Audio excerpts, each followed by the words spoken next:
Selamat datang di perkuliahan perdana dasar ilmu gizi. Kalau minggu kemarin kelas B sudah masuk di kelas dasar ilmu gizi. Nah, hari ini adalah jadwal untuk kelas A.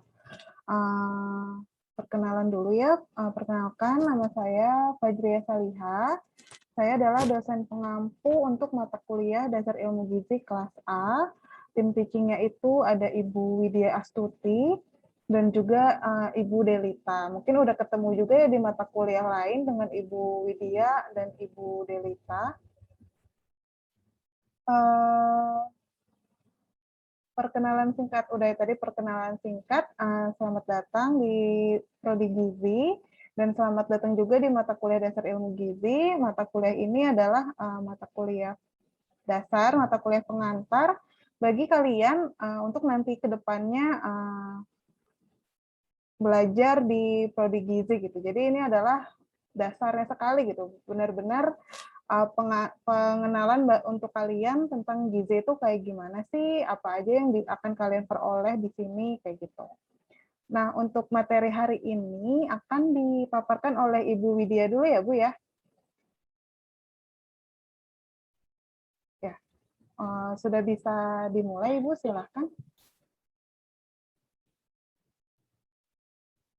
Baru 39, 40. Berarti sekitar 3 orang lagi ya? Iya, Baiklah. Oke, Assalamualaikum warahmatullahi wabarakatuh.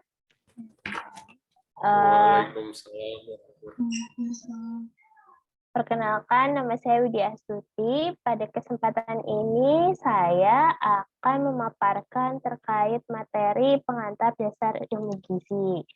Jadi sebelumnya mungkin kalian kan tahu nih, kemarin waktu kita pertama kali perkenalan di Mokaku, dibagikan mata kuliah apa saja, dipaparkan mata kuliah apa saja yang akan kalian tempuh selama 4 tahun ke depan.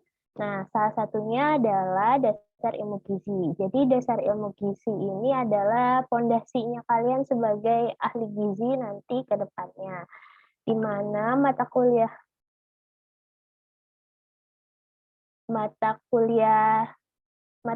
tersebut nantinya akan berlanjut sebagai mata kuliah prasyarat ke depannya. Nah, sekarang untuk meminimalisir atau menyingkat waktu, kita akan langsung masuk ke materi. Nah, kebetulan kalian tuh hari ini praktikumnya jam berapa ya? Jam berapa ya? Praktikum siang kalau nggak salah. Jam 1. Jam 1 ya. Nah, kalau kita masih punya ada waktu, mungkin karena praktikum hanya perkenalan saja dan pemaparan topik-topik praktikum, jadi kita akan tarik setelah setelah materi pertemuan satu ini selesai, kita langsung lanjutkan praktikum. Apakah bisa disetujui? Jadi jam 1 kalian nggak ada kelas gitu. Bu Widya izin, ini Ya. kelas A kan ya? Iya, kelas A. Nanti tuh ada jadwal dengan saya. Jam berapa, Bu? Kemarin tuh jam berapa sih ada yang WA1 sekitar jam 11-an ya? Ya, sebelum itu udah selesai, Bu, kayaknya. Udah selesai kok, nggak nyampe 1 jam. Ya. Oh gitu, oke, siap-siap. Oke, baiklah kita mulai ya. Bismillahirrahmanirrahim. Izin saya untuk share screen. Oke. Ya. Nah, jadi tadi sebelumnya saya sudah menyinggung terkait dengan mata kuliah dasar ilmu gizi ini, terdiri totalnya ini 3 SKS, di mana pertemuan teorinya ada 2 jam dan 1 jam untuk pertemuan praktikum. Setelah itu, untuk kelas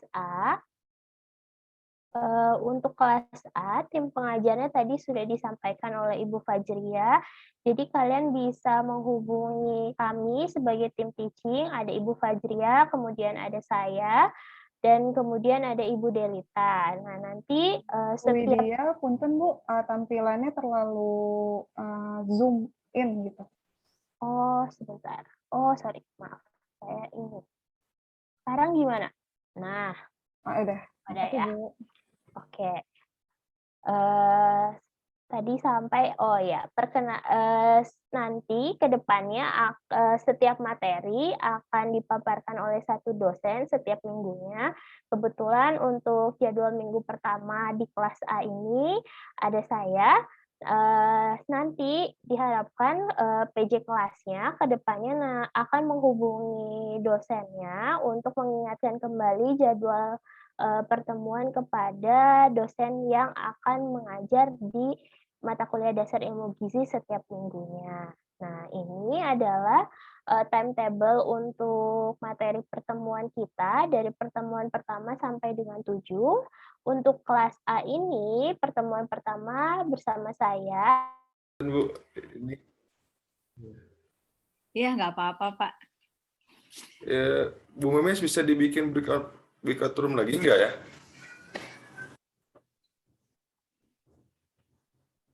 Sepertinya masih di mute, Di Bu. mute.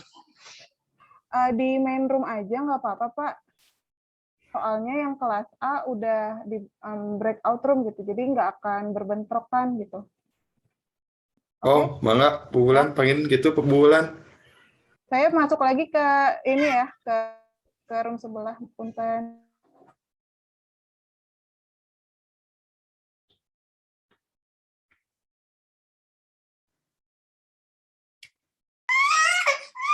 Oke, sebentar ya.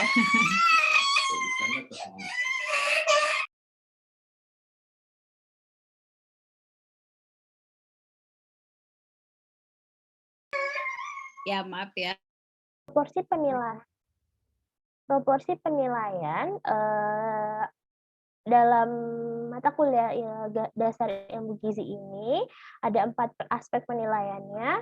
Jumlah kehadirannya ini 80%, presentase kehadiran ini memiliki nilai 10%. Jadi walaupun kalian jumlah kehadirannya 80%, artinya kalian bisa ada izin sakit atau tidak bisa hadir dalam kelas. 80% dari 14 pertemuan. Nah, memiliki presentase penilaiannya 10%. Kemudian aspek kedua ada praktikum, di mana praktikum ini bernilai 30%, yang nantinya praktikum ini akan lebih banyak ke penerapan teori pada dasar ilmu gizi. Kemudian ada ujian tengah semester, kemudian ada ujian akhir semester, masing-masing 30%, dan hasilnya akan diakumulasikan 10% kehadiran, ditambah 30% praktikum, ditambah 30% UTS, dan ditambah 30% UAS, maka akan didapatkan nilai mutu dari mata kuliah dasar ilmu gizi. Nah, berapa nih nilai mutu untuk mendapatkan nilai A? Mungkin pasti semua juga pengen dapat. Nah, untuk mendapatkan nilai A ini berat mencapai 92 sampai 100. Nah, saya harap sih semua mahasiswa gizi bisa memperoleh nilai yang baik ya. Walaupun setidaknya seminimal mungkin kalian bisa melanjutkan semester berikutnya dengan full SKS, yaitu 21 SKS. Jangan sampai kurang dari 21 SKS. Kemudian untuk mahasiswa yang mendapatkan nilai D dan E, maka mereka akan mengulang kembali mata kuliah ini bersama, berarti nanti kalian kalau udah punya adik tingkat, bareng adik tingkatnya. Seperti itu. Nah, selanjutnya kita akan masuk ke materi pengenalan ilmu gizi. Ada yang tahu? Sebelumnya saya ingin bertanya, apakah ada yang tahu ilmu gizi itu apa?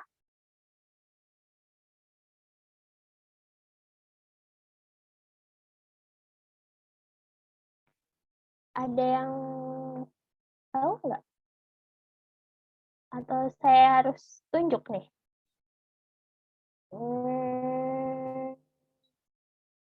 Hilda, ada yang tahu nggak Hilda? Hilda tahu nggak ilmu gizi itu apa?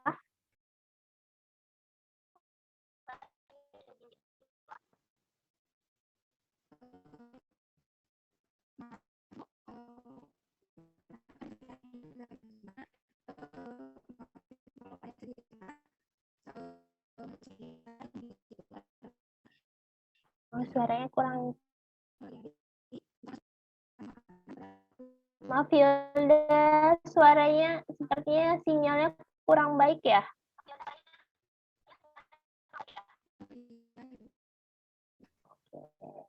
Tadi kurang terdengar jelas. Mungkin saya random lagi.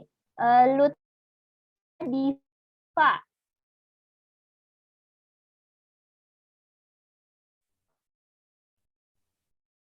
Diva, tahu nggak ilmu gizi itu apa? Kalau menurut saya, Ibu, ilmu gizi itu Boleh. Kalau yang lain mungkin tanpa saya tunjuk ada volunteer? Nggak ada ya? Oke, kelas A lebih sunyi gizi. Ilmu gizi itu artinya adalah ilmu gizi itu berasal dari bahasa artinya makanan, yang dimana bahasa Arabnya ini gizda, yang berarti makanan. Nah, sementara zat gizi adalah ikatan yang diperlukan oleh tubuh untuk melakukan fungsinya, yaitu menghasilkan energi, membangun dan memelihara jaringan.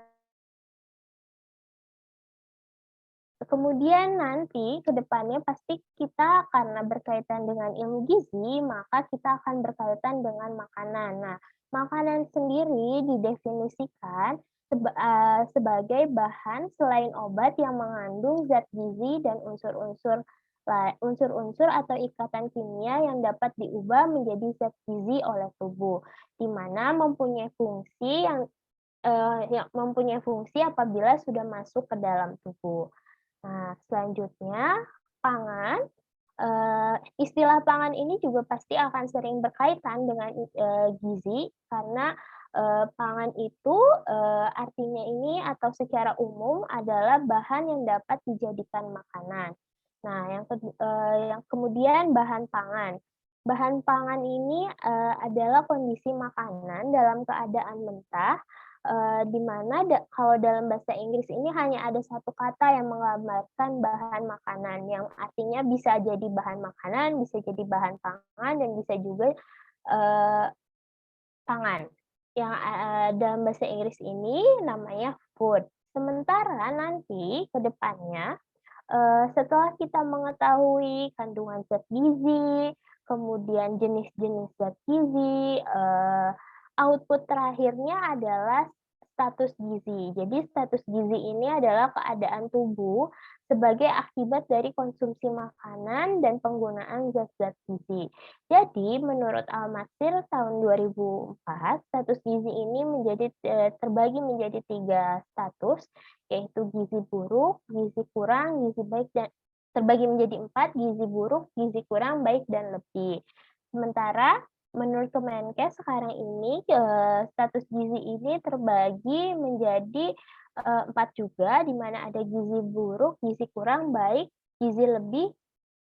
Nah, kemudian selanjutnya secara klasik gizi ini hanya berkaitan dengan kesehatan tubuh, yaitu untuk menyediakan energi, membangun dan memelihara jaringan tubuh, serta mengatur proses-proses kehidupan di dalam tubuh.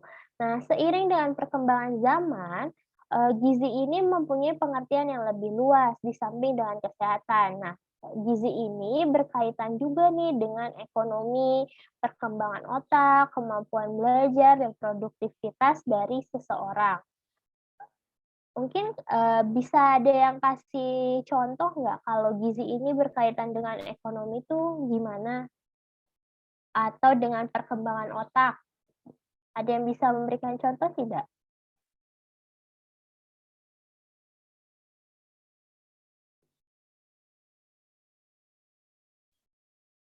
Gimana? Oke, tidak ada ya. Jadi, sekarang kita akan membahas ruang lingkup gizi, di mana ruang lingkup gizi ini luas. Hal yang menjadi perhatian ilmu gizi itu berasal dari yang pertama, cara produksi pangan. di mana berkaitan dengan agronomi dan peternakan. Kemudian perubahan yang terjadi pasca panen, penyediaan pangan, distribusi, pengolahan pangan. Nah, dan yang ketiga, tidak terlepas nih perhatian dari ilmu gizi ini pasti akan berasal dari konsumsi makanan. Kemudian cara pemanfaatan makanan oleh tubuh baik dalam keadaan sehat maupun sakit. Dari perhatian yang berasal dari ilmu gizi ini, maka kita dapat menyimpulkan nih bahwa ilmu gizi ini akan berkaitan dengan ilmu-ilmu lain seperti agronomi, kemudian ada peternakan, ilmu pangan, biokimia, biologi, dan lainnya. Selain dengan ini kan kaitannya dengan ilmu-ilmu pasti ya, seperti IPA gitu. Nah, sementara itu ada kaitan lain, yaitu dengan ilmu sosial. Kenapa dengan ilmu sosial ini, gizi ini sangat berkaitan juga? Karena di dalam gizi ini ada yang namanya konsumsi pangan, di mana konsumsi pangan ini akan mempengaruhi kebiasaan makan, perilaku makan, kemudian keadaan ekonomi. Nah, oleh karena itu, gizi akan berkaitan dengan ilmu sosial seperti antropologi, kemudian ada sosiologi, psikologi, dan ekonomi. Mungkin saya akan memberikan contoh untuk psikologi di sini. Jadi nanti mungkin kalian akan lebih dalam juga membahas tentang kaitan dengan pemilihan atau preferensi seseorang dalam memilih makanan yang dimana nantinya akan mempengaruhi nih kebiasaan makan, kemudian ada perilaku makan.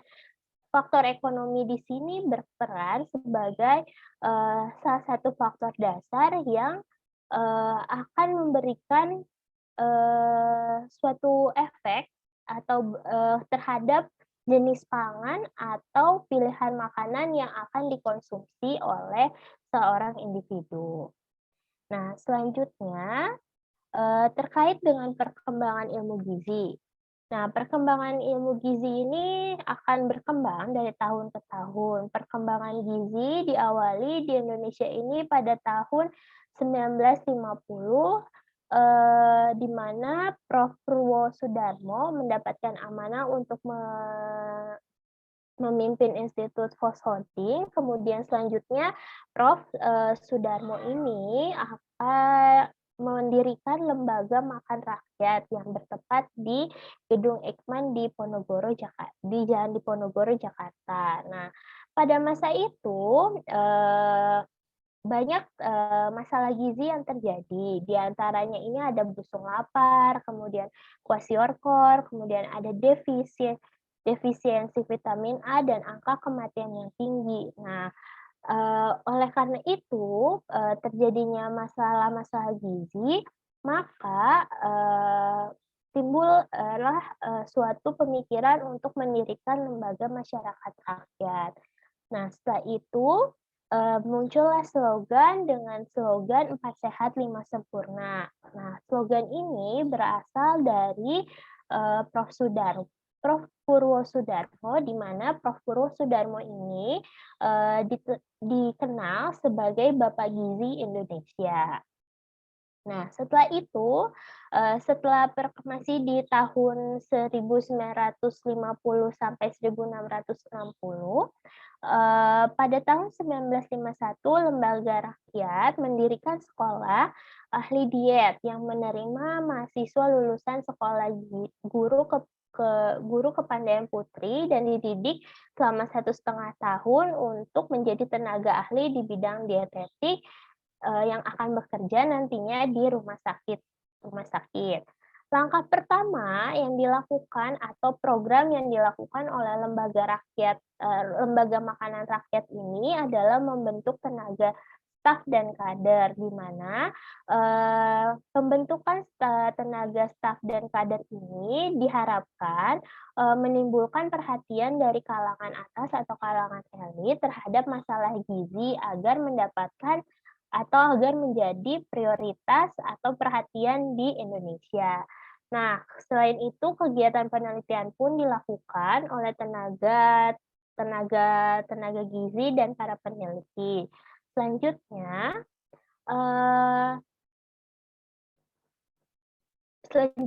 eh, dipopulerkan 4 sehat 5 sempurna. Setelah dipopulerkan 4 sehat 5 sempurna, slogan 4 sehat 5 sempurna ini kemudian dijadikan pedoman sederhana untuk menyusun menu sehat. Mungkin di sini ada yang tahu nggak 4 sehat 5 sempurna itu apa aja sih?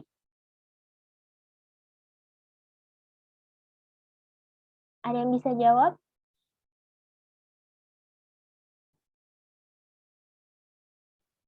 Anissa Nurwulan, Ibu, raise hand. Coba silahkan. Izin menjawab ya Bu, 4 sehat 5 sempurna itu nasi, sayur mayur, lauk pauk, buah-buahan, dan susu.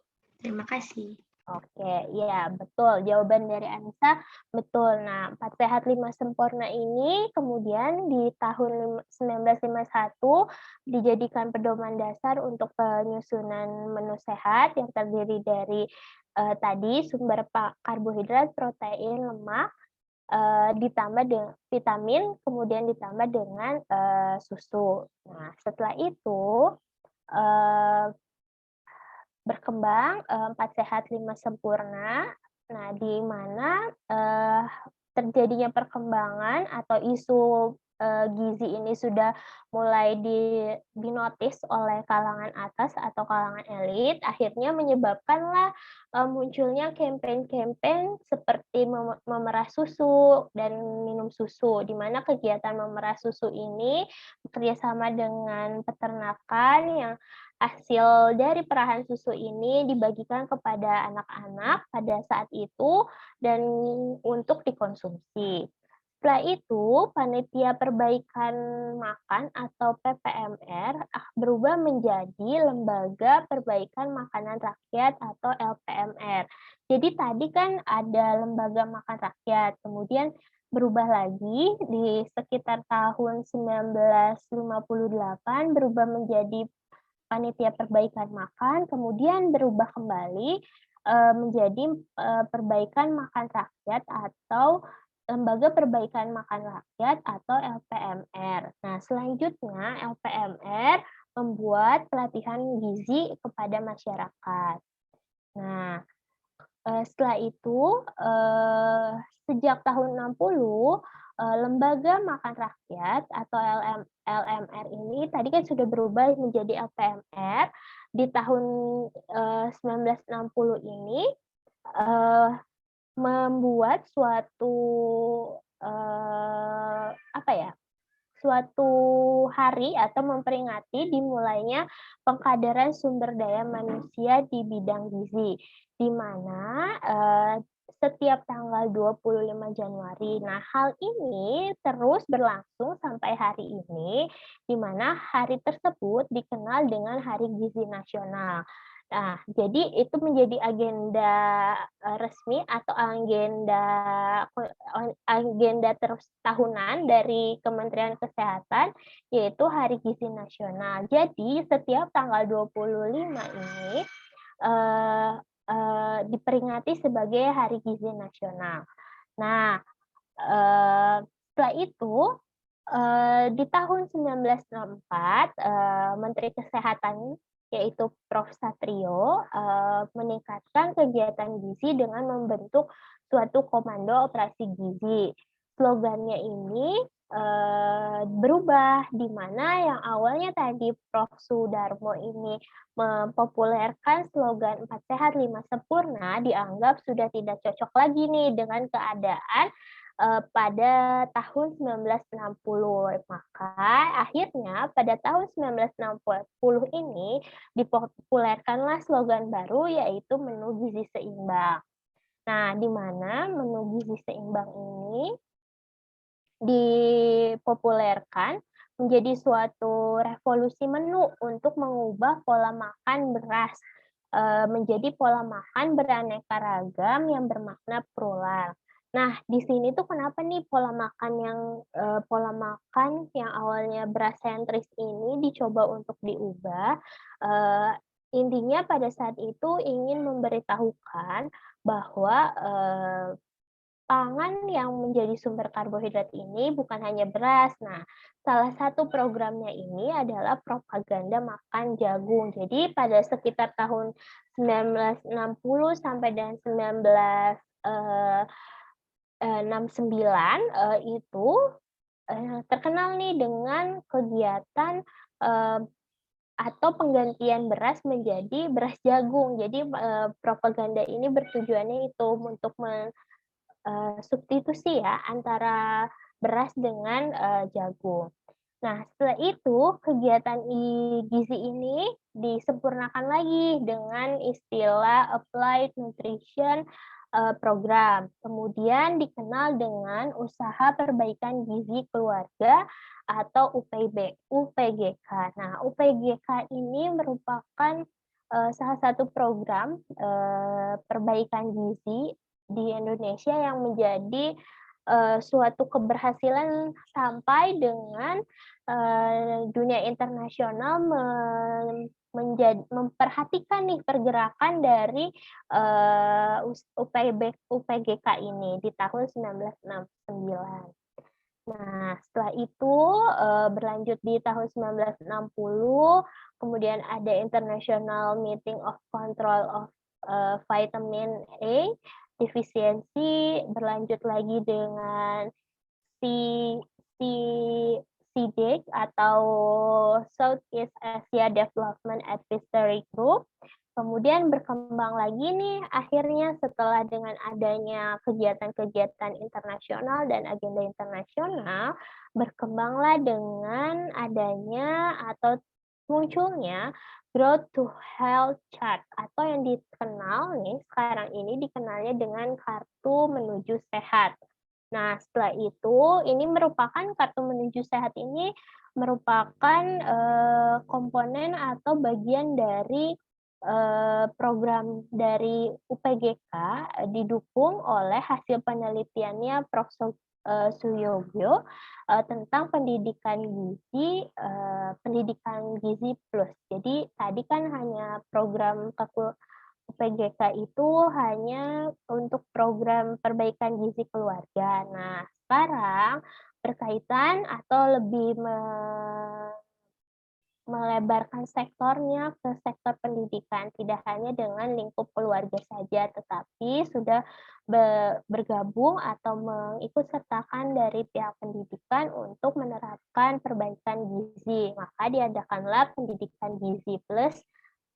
Nah, setelah itu, di tahun 1980, UPGK ini masih terus berlanjut karena dia program yang baik. Di tahun 1984, maka dikeluarkan instruksi dari Menteri Kesehatan dengan jajarannya untuk mengintegrasikan kegiatan kesehatan ibu dan anak, kemudian ada keluarga berencana, imunisasi, kemudian gizi dan penanggulangan diare ke dalam suatu wadah atau suatu program di mana program tersebut atau wadah tersebut dinamakan pos pelayanan terpadu.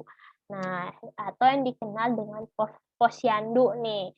Nah, Posyandu ini dicanangkan secara resmi oleh Bapak Pembangunan kita, yaitu Presiden kedua kita, yaitu Soeharto.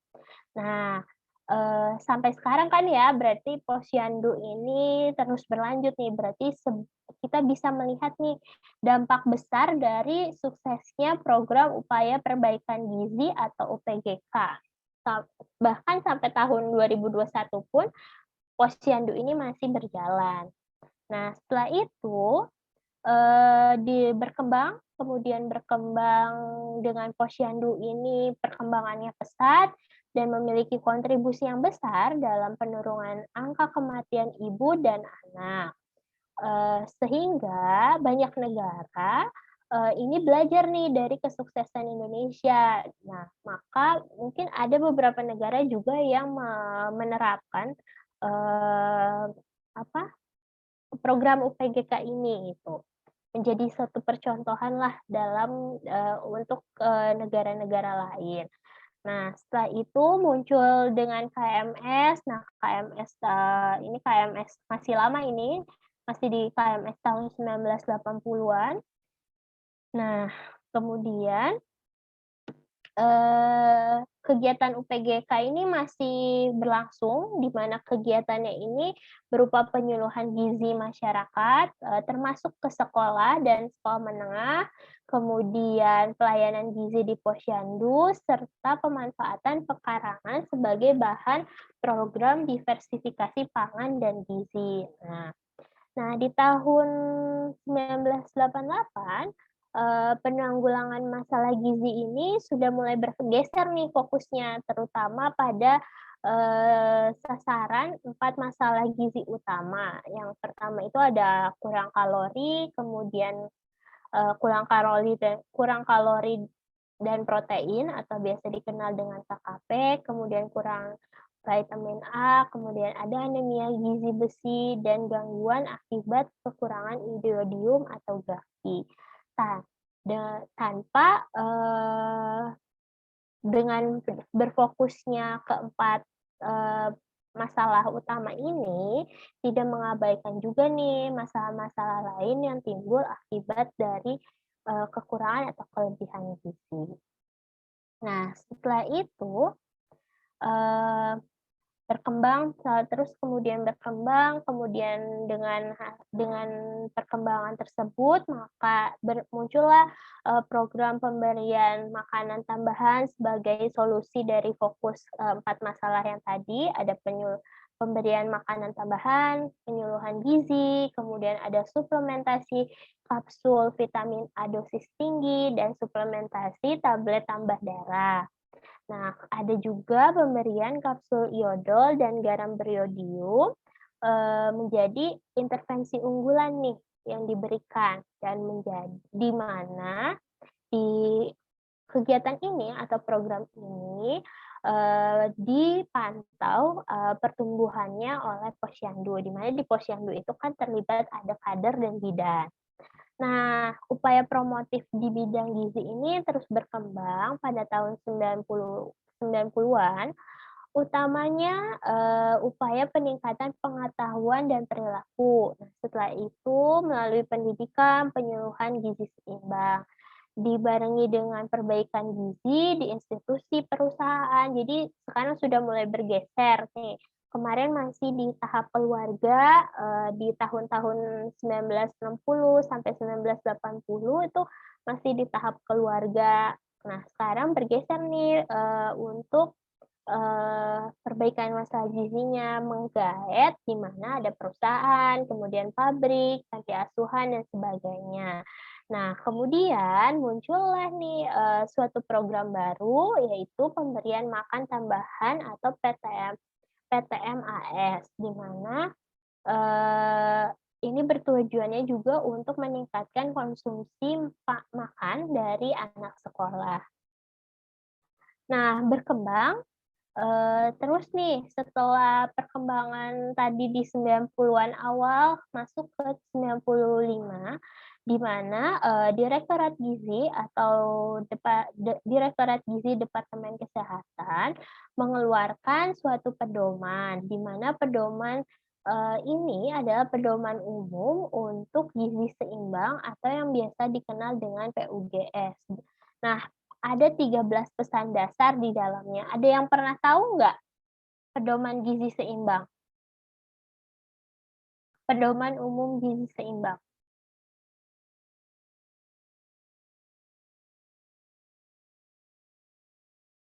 Nggak ada yang tahu?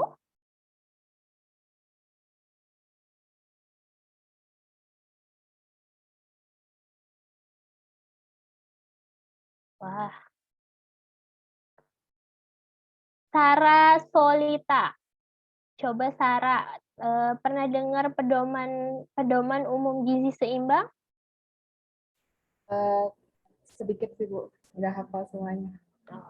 Tapi pernah tahu ya? Pernah tahu, Bu.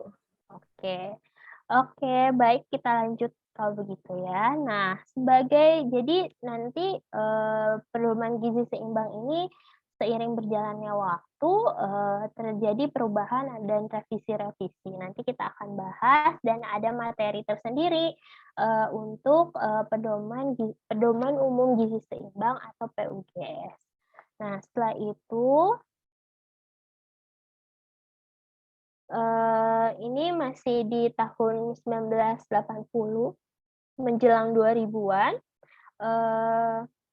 Karena perbaikan gizi jadi fokus utama, upayanya itu peningkatan pengetahuan, produktivitas, prestasi kerja, serta penurunan masalah gizi, terutama untuk gizi kurang dan gizi buruk digencarkan nih melalui Gerakan Nasional Penanggulangan Gizi Buruk. Di mana penajamannya ini atau meningkatkan sistem kewaspadaan pangan dan gizi dengan penanggulangan anemia pada remaja serta membuat suatu gerakan pekerja wanita sehat dan produktif. Nah, setelah itu seiring berkembangnya zaman karena ada masalah-masalah gizi karena defisiensi zat gizi mikro, maka timbullah nih fortifikasi pada bahan makanan yang umum dikonsumsi masyarakat, diupayakan untuk pemenuhan gizi mikro. Salah satunya ini adalah tepung terigu, difortifikasi yang menurut SK Menteri Kesehatan nomor 632 Menkes sekian tentang fortifikasi tepung terigu. Nah, coba saya pengen tahu, selain fortifikasi tepung terigu, pernah dengar nggak sih bahan pangan apa yang difortifikasi juga? Fortifikasi itu penambahan zat gizi ke dalam bahan makanan tertentu. Ada yang tahu? Nggak perlu Raisen, langsung sebut nama aja, jawab. Boleh. Syifa Kolbi Afani, iodium yang ada pada garam. Wah, iya betul. Nah, ya salah satunya selain tepung terigu, ada juga iodium pada garam. Betul, Syifa, jawabannya. Nah, terima kasih, Syifa. Oke, selanjutnya. Ini perkembangan pembangunan gizi setelah tahun 2000-an. Jadi tadi kan kita sudah tahu nih munculnya KMS, kemudian gerakan-gerakan apa saja yang dicanangkan untuk meningkatkan status gizi di Indonesia di awal pergerakan gizi. Nah, sekarang kita akan melihat nih pembangunan gizi setelah tahun 2000 itu seperti apa. Jadi di tahun 2010 adopsi dari WHO Child Growth Standard di Indonesia disahkan keputusan Menteri Kesehatan nomor 1995 tahun 2010 tentang standar antropometri penilaian status gizi anak. Nah, ini penyesuaiannya juga dilakukan kepada pedoman yang termasuk ke dalam Kartu Menuju Sehat atau pedoman tata laksana gizi buruk dan sebagainya. Nanti kita bisa lihat nih KMS itu, tahu kan nih Kak, kita bentuknya KMS itu seperti apa. Nah, setelah itu di tahun 2010 juga masih berfokus kepada penanggulangan masalah gizi mengarah ke penanggulangan stunting atau pendek. Nah, mungkin ada yang pernah dengar kata stunting, karena stunting ini pasti gencar sekali menjadi fokus utama pemerintahan sekarang, seperti itu. Nah, permulaannya ini karena upaya penanggulangan stunting ini mulai dilakukan untuk mengenalkan masalah stunting dan efek jangka panjang terhadap kualitas sumber daya manusia. Kenapa jadi fokus utama penanggulangan stunting ini? Karena hasil penelitian ini menunjukkan stunting ini akan berpengaruh kepada produktivitas dari individu tersebut. Maka produktivitas ini berkaitan erat dengan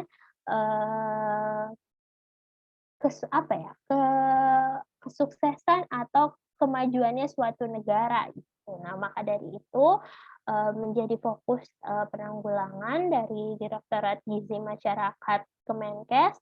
Stunting adalah program yang menjadi program utama dari Direktorat Kementerian Kesehatan.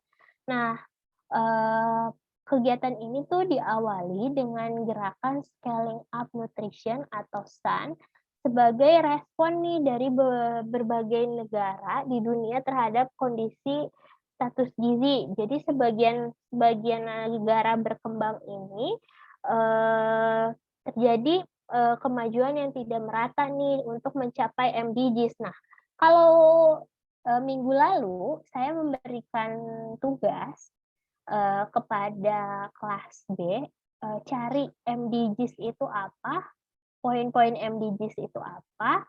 Nah, sekarang juga saya akan memberikan tugas yang sama untuk kelas A,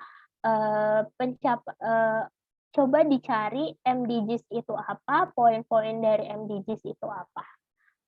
Nanti mungkin di pertemuan selanjutnya, di saat saya masuk akan saya coba random tanya, siapa yang tahu tentang MDGs. Nah, setelah itu, gerakan di Indonesia dilaksanakan Gerakan Nasional Percepatan Perbaikan Gizi dalam 1000 hari pertama kehidupan, atau yang biasa dikenal dengan 1000 HPK diresmikan melalui peraturan Presiden.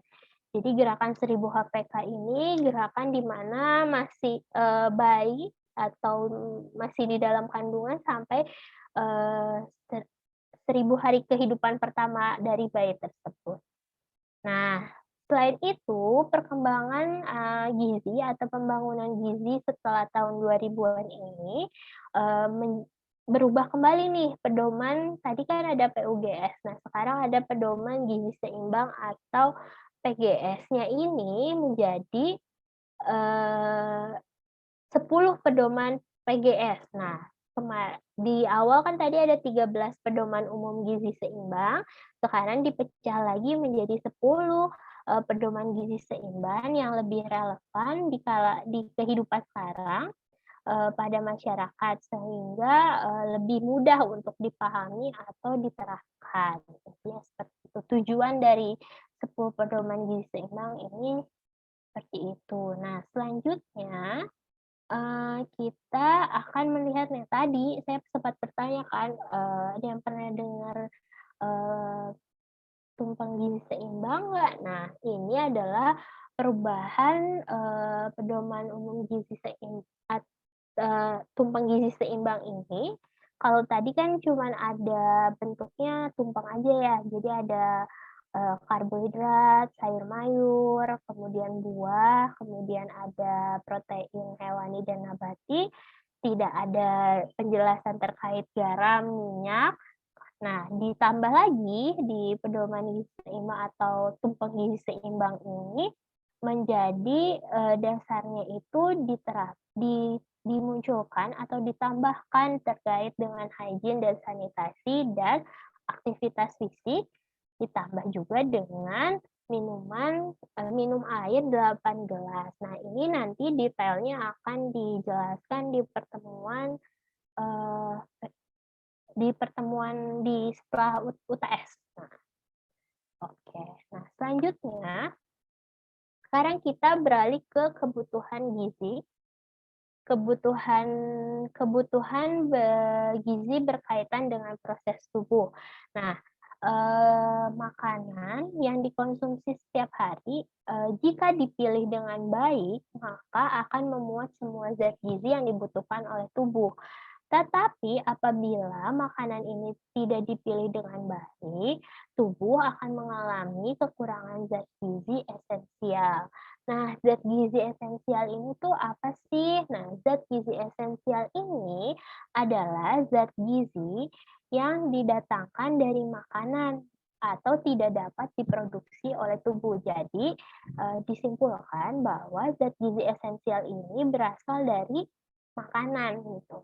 baik zat gizi esensial ini tuh ada karbohidrat, lemak, protein, mineral, dan vitamin, ditambah juga dengan air.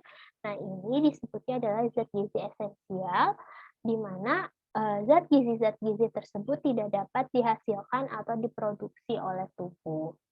Nah, kemudian secara garis besar ada 3 fungsi zat gizi di dalam tubuh.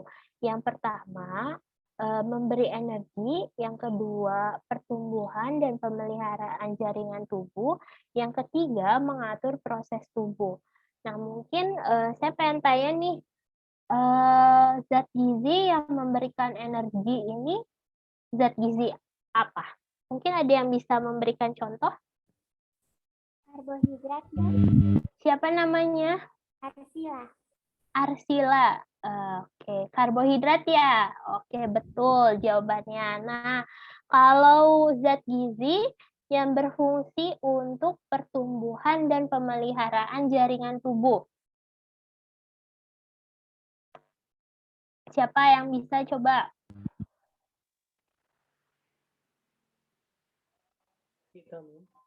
Coba sebutkan namanya siapa biar sekalian kenalan. Bagus Mario Khairuddin. Oke, gimana Bagus pertumbuhan dan pemeliharaan jaringan itu? Zat gizi apa? Vitamin bukan, Bu? Oke, boleh ditampung dulu ya. Apakah vitamin yang menjadi zat gizi utama untuk pertumbuhan dan pemeliharaan jaringan tubuh? Nanti kita lihat jawabannya. Selanjutnya, untuk mengatur proses tubuh. Ada yang bisa atau ada yang tahu? Izin menjawab, Bu. Boleh. Siapa? Nisrina. Ya. Mineral, Bu. Oke, mineral. Oke, nah sekarang kita akan bahas nih ya fungsi zat gizi yang memberi energi, pertumbuhan dan pemeliharaan dan mengatur proses dalam tubuh itu apa aja sih gitu. Nah, yang pertama untuk memberi energi. Zat gizi yang memberi energi ini yang pertama itu adalah karbohidrat. Tadi betul ya jawabannya. Siapa yang pertama kita dijawab?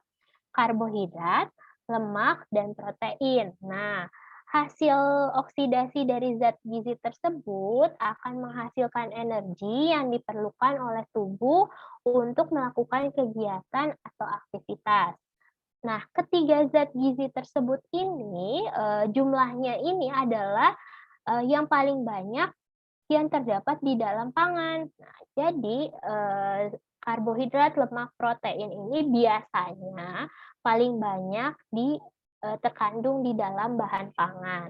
Nah, setelah itu di dalam fungsinya sebagai zat pemberi energi, ketiga zat gizi ini biasa dinamakan dengan zat pembakar. Jadi mereka itu seperti bensinnya untuk tubuh kita ya. Jadi mereka itu adalah zat pembakar atau zat bahan bakar yang bisa membantu kita untuk beraktivitas. Nah, tadi jawabannya Bagus ya. Sekarang Bagus tadi bilang vitamin. Nah, ternyata kurang tepat nih Bagus.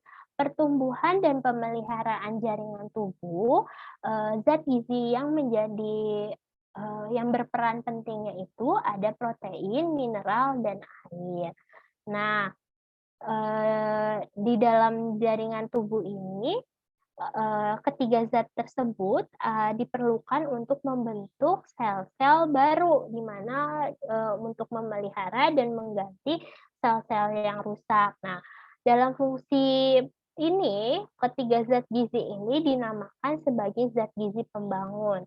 Jadi, zat tadi yang sebagai zat gizi pembakar itu ada karbohidrat, lemak, dan protein. Kemudian, sebagai zat gizi pembangun itu ada protein, mineral, dan air. Nah, yang terakhir sebagai mengatur proses tubuh. Nah, vitamin itu ternyata fungsinya adalah sebagai mengatur proses di dalam tubuh. Nah, jadi lengkapnya seperti ini nih ya. Yang membantu mengatur proses di dalam tubuh ini, yang pertama ada protein, kemudian ada mineral, air, dan yang terakhir vitamin. Nah, protein ini berfungsi untuk mengatur keseimbangan air di dalam sel.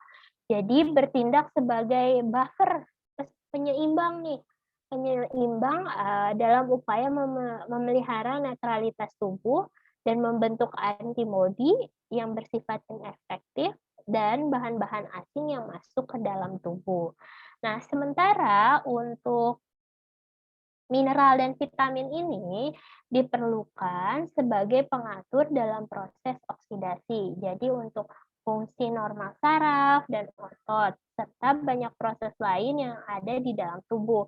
Ada juga nih seperti di dalam darah, kemudian cairan pencernaan, kemudian jaringan, dan pengatur suhu tubuh, kemudian di dalam peredaran darah, kemudian berperan juga nih dalam pembuangan sisa-sisa atau ekskresi. Nah, di dalam fungsinya ini, protein, mineral, air, dan vitamin dinamakan sebagai zat gizi pengatur. Seperti itu. Mungkin dari sini ada yang mau ditanyakan dulu nggak nih dari 3 fungsi zat gizi?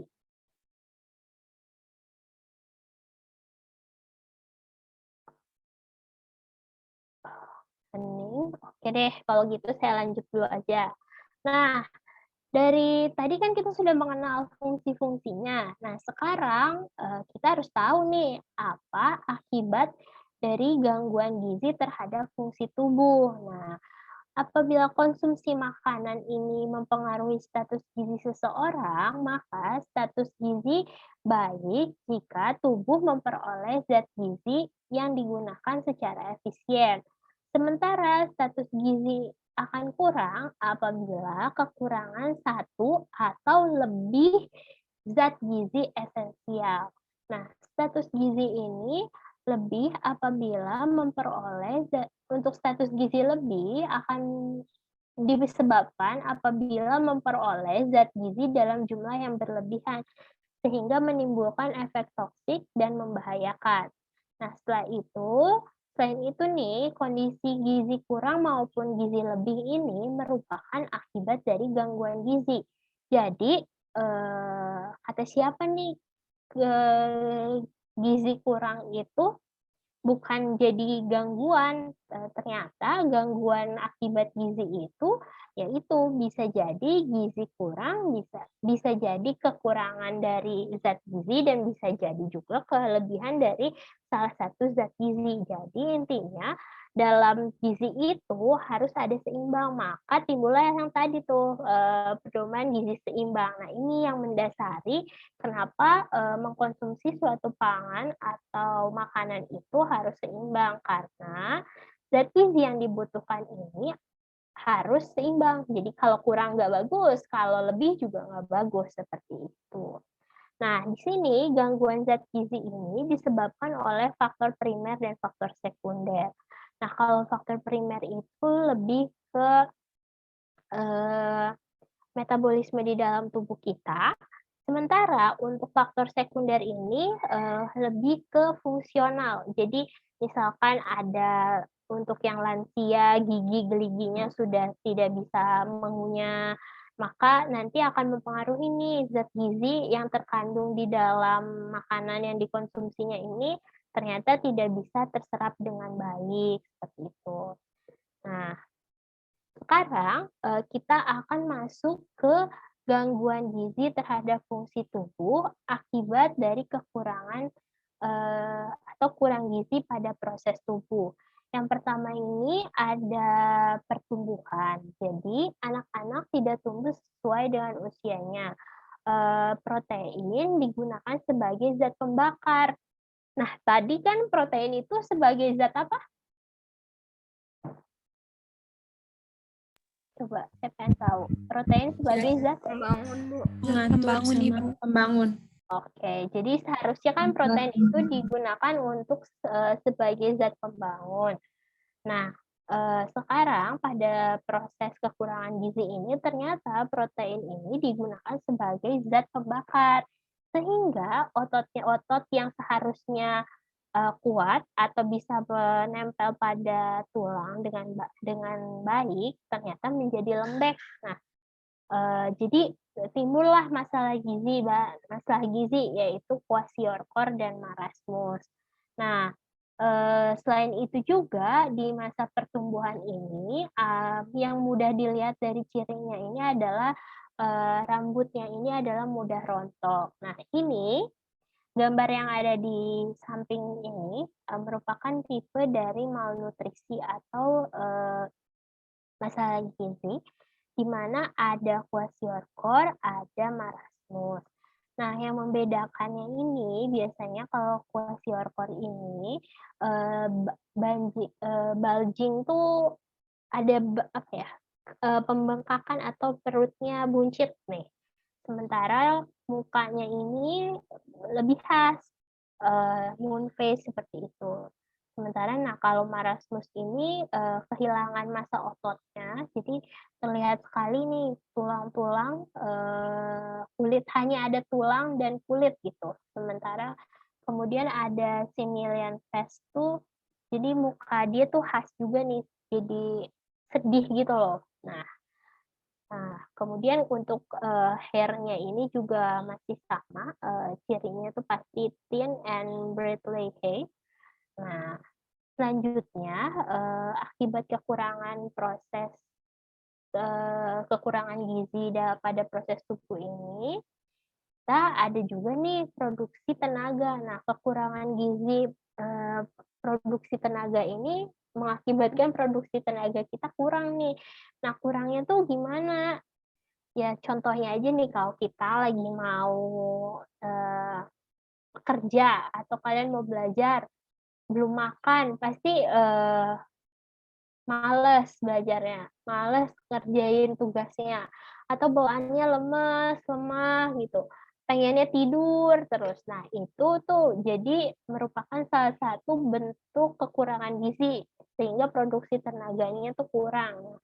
Kekurangan energi biasanya. Nah, berasal dari makanan, sehingga menyebabkan kekurangan tenaga untuk bergerak, bekerja, atau melakukan aktivitas lain. Nah, kalau kalian sekarang di rumah bukan kekurangan energi ya, tapi kelebihan energi juga, jadi bawaannya ngantuk, makannya banyak, tapi aktivitasnya kurang. Nah, jadi itu juga bisa kelebihan juga nih, bisa menimbulkan efek-efek yang bikin badan lemas, merasa lemah, dan menurunkan produktivitas. Setelah itu, ada pertahanan tubuh atau imunitas. Nah, di mana kekurangan zat gizi ini, daya tahan kita nih terhadap diri kita terhadap stres atau suatu tekanan ini akan menurun. Jadi sistem imun dan antibodi ini akan menurun, sehingga kita mudah flu, batuk, diare. Nah, seperti itu. Nah, setelah itu kita berkaitan dengan struktur dan fungsi otak, di mana akibat kekurangan gizi ini salah satunya yaitu akan mempengaruhi struktur dan fungsi otak. Nah, kurang gizi pada usia muda dapat berpengaruh terhadap perkembangan mental. Dengan demikian, akan mempengaruhi kemampuan berpikir. Otak mencapai bentuk maksimal pada usia 2 tahun. Hal ini terjadi karena kekurangan asam folat. Selain asam folat juga ada zat gizi lain yang berperan dalam pertumbuhan otak, yaitu iodium. Nah, kalau ini saya bisa memberikan contohnya pada saat ada ibu yang sedang hamil, biasanya mengkonsumsi susu tinggi folat. Nah, kan ada klaim yang diberikan oleh produk susu tinggi asam folat. Nah, tujuannya ini untuk menghindari atau memaksimalkan perkembangan otak, khususnya pada saat masih janin. Sementara untuk yang fortifikasi iodium tadi yang sudah dijawab oleh siapa ya?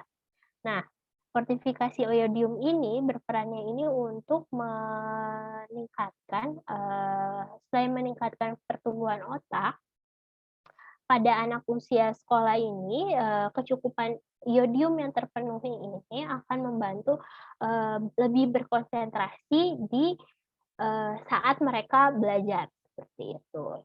Nah, sekarang akibat kekurangan gizi pada proses tubuh yang berkaitan dengan perilaku. Baik anak-anak maupun orang dewasa nih, kalau merasa sedang kekurangan gizi akan menunjukkan perilaku yang tidak tenang, mudah tersinggung, cengeng, apatis. Ya kalau bayi kan respon bayi kalau dia lapar pasti dia nangis nih. Eh, Kalau orang dewasa, kalau lapar biasanya jatuhnya lebih ke sensitif ya, marah-marah nih, ditanya apa, dijawabnya jadi marah gitu. Nah, ini merupakan salah satu perubahan-perubahan perilaku yang disebabkan kekurangan gizi. Setelah itu, nah sekarang untuk kelebihan gizi ini, gizi berlebih ini akan menyebabkan kegemukan atau obesitas. Nah, kelebihan energi yang dikonsumsi disimpan dalam jaringan dalam bentuk lemak. Kegemukan merupakan salah satu faktor resiko terjadinya penyakit degeneratif seperti hipertensi, diabetes, jantung koroner, hati, dan kantung empedu. Nah, kenapa nih yang berlebihan itu nggak baik? Ya karena ini gizi kita misalkan mengkonsumsi nasi, setelah mengkonsumsi nasi lauknya pakai mie, kemudian ditambah lagi dengan chips atau ditambah kerupuk. Nah, sebetulnya harusnya sih dengan mengkonsumsi nasi aja, hal itu tuh sudah bisa mencukupi kebutuhan energi kalian. Tetapi ditambah dengan mie, ditambah dengan kerupuk, ditambah dengan lauk-lauk yang lain, ternyata menimbulkan kelebihan. Di mana kalau di dalam prosesnya ini, kelebihan energi ini akan disimpan nih dalam bentuk lemak di dalam tubuh kita. Nah, hal inilah yang menyebabkan timbulnya kegemukan atau obesitas. Nah, sebenarnya kita tahu juga ya kalau obesitas ini faktor resiko untuk penyakit degeneratif tinggi. Terutama untuk COVID juga menjadi hal atau jadi komorbid ya, obesitas itu. Selain obesitas sebagai komorbid, ternyata si penyebab lainnya ini berkaitan juga nih, hipertensi, diabetes juga ternyata berkaitan nih dengan komorbid. Nah, maka dari itu kegemukan ini jadi faktor resiko yang tinggi nih untuk terjadinya penyakit-penyakit degeneratif lainnya. Nah, setelah ini kita akan masuk ke sistem pangan. Sebelum kita lanjut, ada yang mau ditanyakan terlebih dahulu nggak?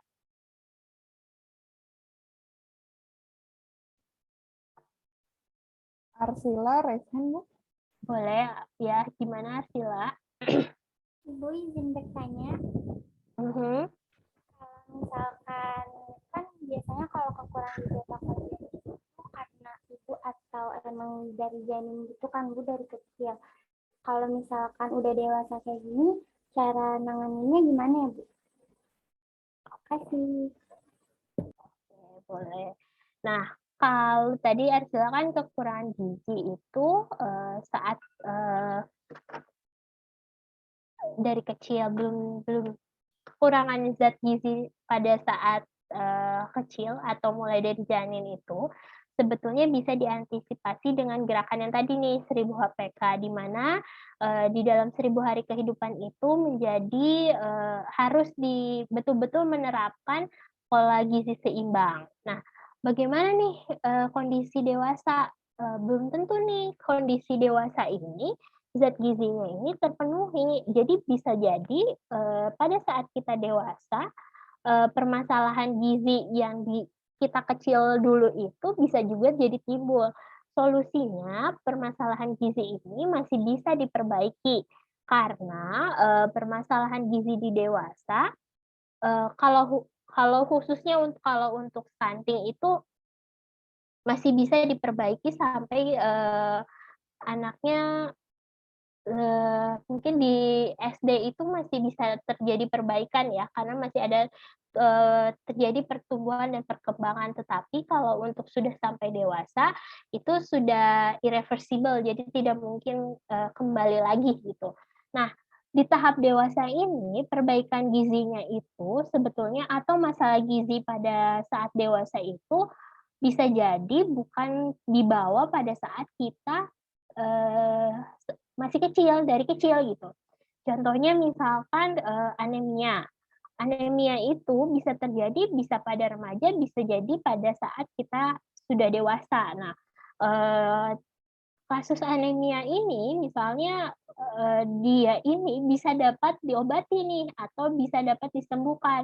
Salah satunya ya dengan mengkonsumsi tablet tambah darah, kemudian mengkonsumsi pangan sumber zat besi dan pangan yang membantu penyerapan zat besi. Nah, itu salah satu contohnya.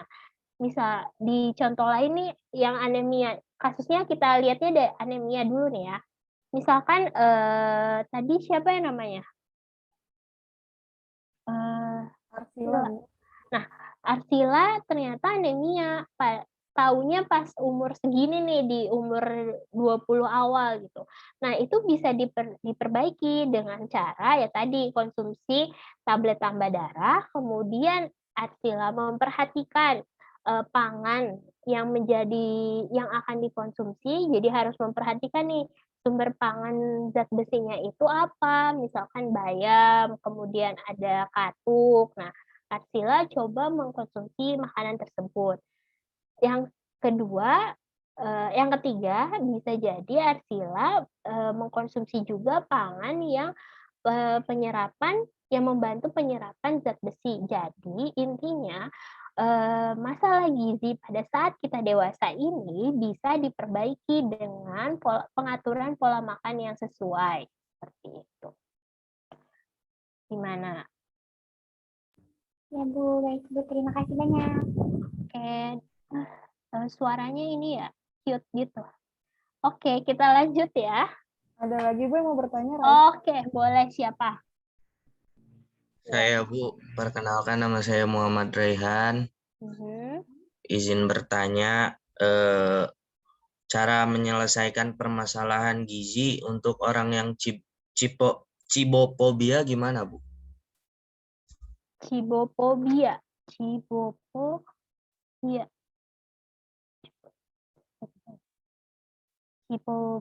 itu Fobia terhadap makanan Bu. oh, cibofobia kayak takut nasi kayak gitu ya? Iya Bu.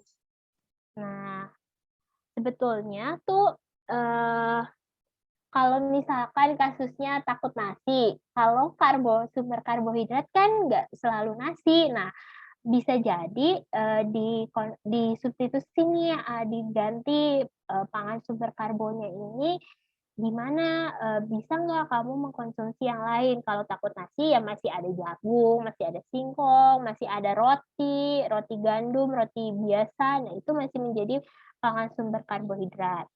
Itu untuk masalah terkait gizinya ya. Tapi kalau untuk menghilangkan rasa takut pada suatu makanannya itu lebih ke psikologinya. Jadi bukan ranah saya juga. Jadi nggak tahu nih kalau kita menghilangkan untuk rasa takut rasa takut kepada makanan itu bagaimana. Tapi kalau misalkan dengan rasa takut terhadap suatu makanan ini menimbulkan masalah gizi, nah solusinya adalah mencari pangan sumber zat gizi lain yang dia tidak takut gitu, yang dia bisa konsumsi sehingga masalah gizinya bisa teratasi gitu.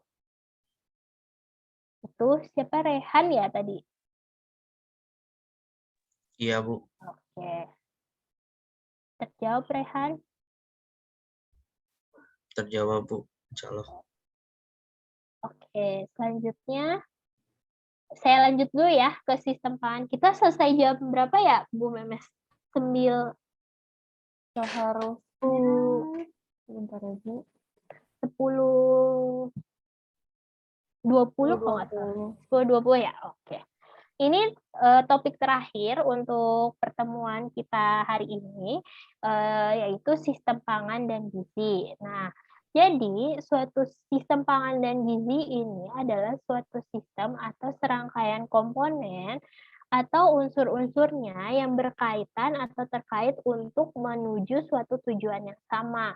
Nah, di dalam sistem pangan dan gizi ini mempunyai tujuan untuk meningkatkan dan mempertahankan status gizi dalam keadaan optimal. Oke, nah sekarang di dalam sistem pangan ini terdapat 4 komponen yang saling berkaitan. Yang pertama, penyedia pangan. Kedua, ada distribusi pangan. Ketiga, ada konsumsi makanan. Yang keempat, ada utilisasi atau penggunaan makanan. Nah, coba saya pengen tahu lagi nih. Jangan bosan-bosan ya, kalau kuliah sama saya pasti saya bisa random aja mau tanya siapa, atau kalian sebelum ditanya boleh raise hand atau langsung ngomong jawab ya. Penyedia pangan ini contohnya seperti apa?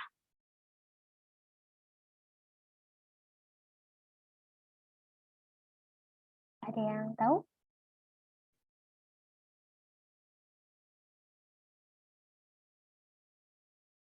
Tadi kan Raihan udah, Bagus udah, terus Arsila udah, Nisrina juga udah. Sekarang,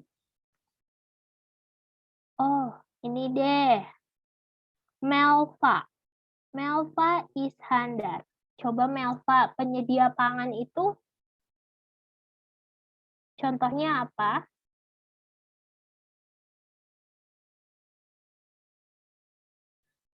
Ada nggak ya Melva ya di sini?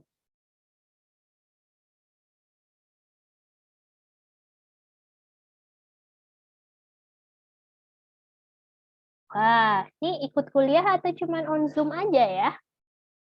Oke, saya skip ya Melva. Saya tanya Shirley Rizky Andriani. Ya, Bu.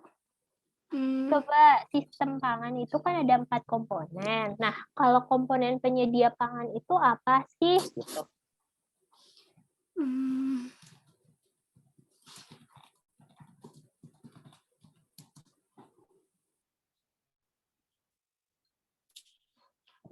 Mungkin yang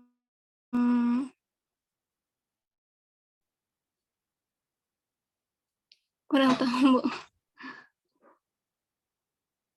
Oke, ya udah nggak apa-apa. Lanjut deh, distribusi pangan. Siapa yang bisa memberikan contoh nih distribusi pangan itu seperti apa?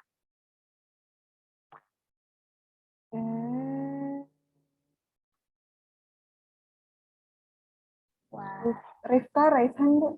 boleh, silahkan. Distribusi pangan, Bu, misalnya kayak supermarket atau enggak pasar.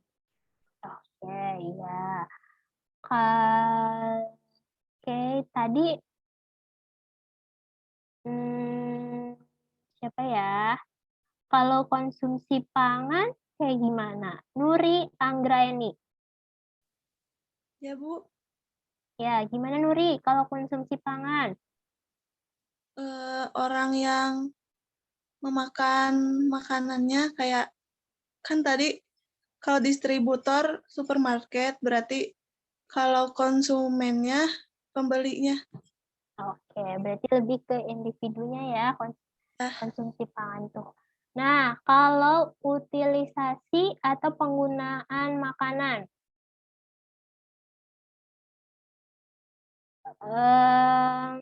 siapa ya? Hilda tadi udah. Puspita, coba.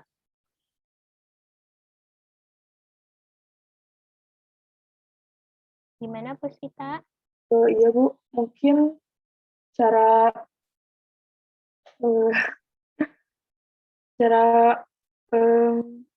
apa ya, kurang tahu. Ya, oke, nggak apa-apa. Saya lebih senang kalau misalkan nggak tahu ya nggak apa-apa, bisa jawab, salah juga nggak jadi masalah.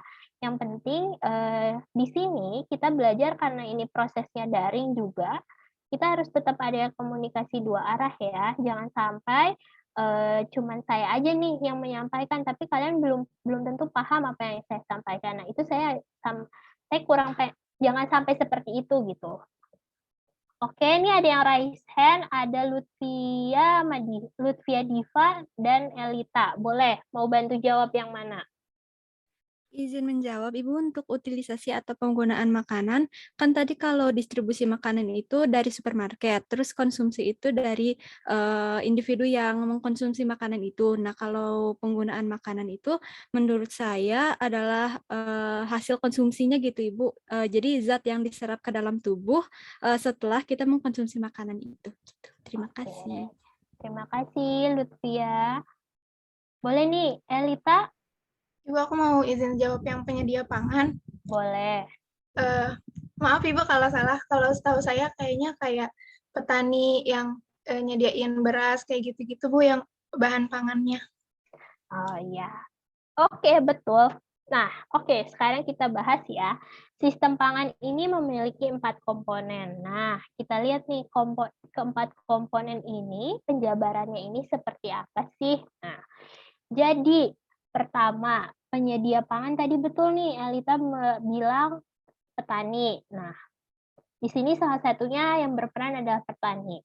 Penyedia pangan ini berkaitan dengan produksi pangan, kemudian ada perlakuan pasca panen, dan yang akhirnya akan didagangkan atau terjadi proses jual dan beli di dalam sistem atau step pertama dalam penyediaan pangan. Nah, produksi pangan ini berkaitannya dengan siapa ya? Tadi salah satunya Elita bilang tadi ada petani, kemudian peternak. Nah, peternak ayam, peternakan sapi, peternakan bebek, dan lainnya itu masuk ke dalam produksi pangan. Nah, kemudian setelah terjadinya suatu produksi, maka akan terjadilah panen nih, misalkan panen cabai.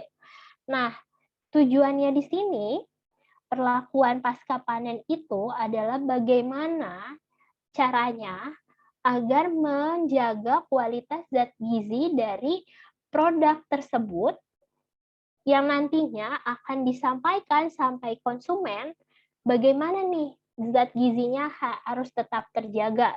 Itu salah satunya nih ya, perlakuan pasca panen. Jadi di dalam perlakuan pasca panen ini di Indonesia sih sistemnya masih memang kurang, tapi sejauh ini sudah terjadi perbaikan-perbaikan nih setiap tahunnya perlakuan pasca panen, khususnya di level produksi di bawah ya, seperti petani, peternakan. Nah, itu masih di level awal, itu sangat penting nih perlakuan pasca panennya. Nah, setelah itu prosesnya adalah proses perdagangan. Nah, jadi dari dari komponen penyediaan pangan ini terdapat 3 komponen lain nih yang mendukung terjadinya atau terciptanya penyediaan pangan.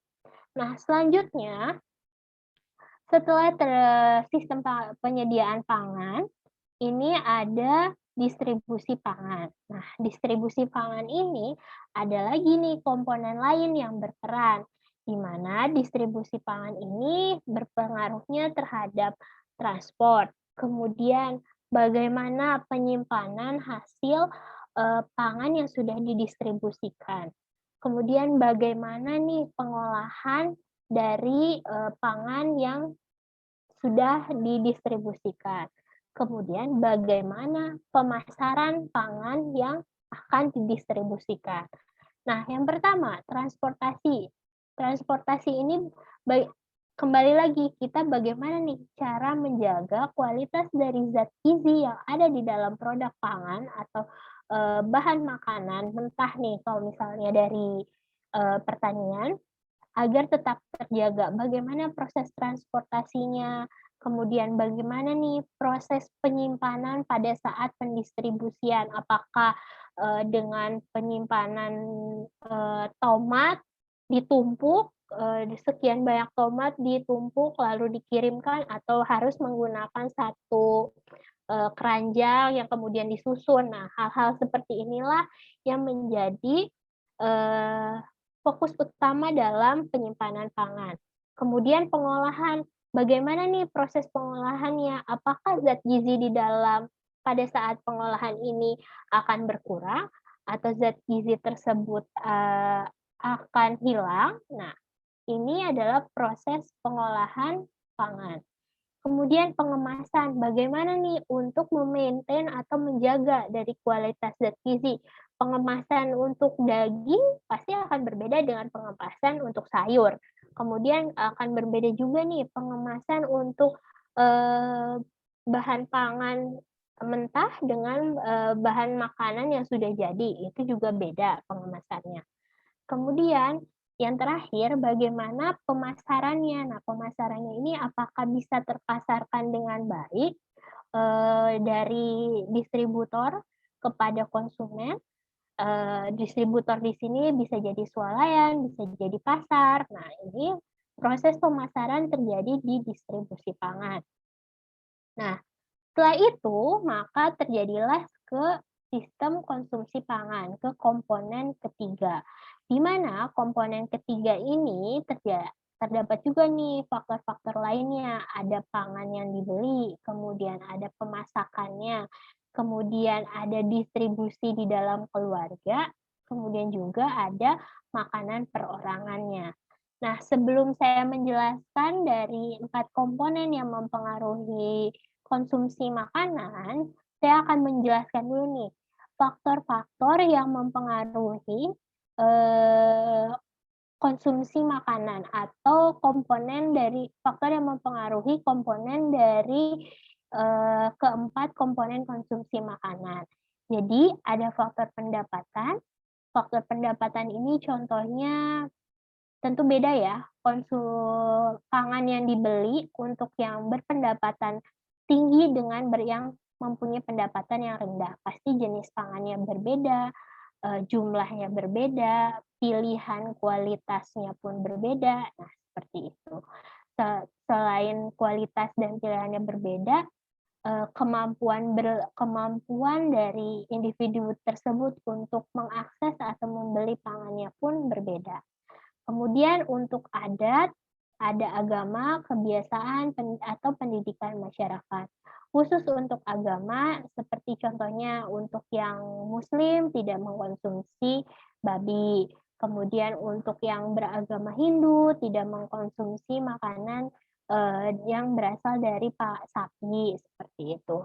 Kemudian ada adat kebiasaan, ada food tabu atau makanan-makanan yang dilarang oleh kebiasaan adatnya. Kemudian setelah itu ada faktor pendidikan masyarakat, bisa jadi nih faktor pendidikan ini level yang tinggi, level pendidikan yang tinggi akan mempengaruhi kepada daya beli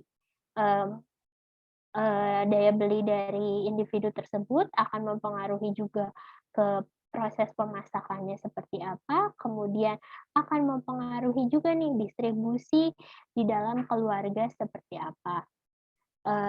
Contohnya mungkin di dalam distribusi pendidikan pendidikan masyarakat ini akan mempengaruhi distribusi dalam keluarga. Jadi mungkin kalau di Indonesia ini kepala keluarga biasanya akan diberikan kesempatan untuk memilih makanan terlebih dahulu, kemudian dilanjutkan anak-anaknya, dan ibu menjadi yang terakhir dalam mengkonsumsi makanan. Nah, itu salah satu contoh distribusi di dalam keluarga.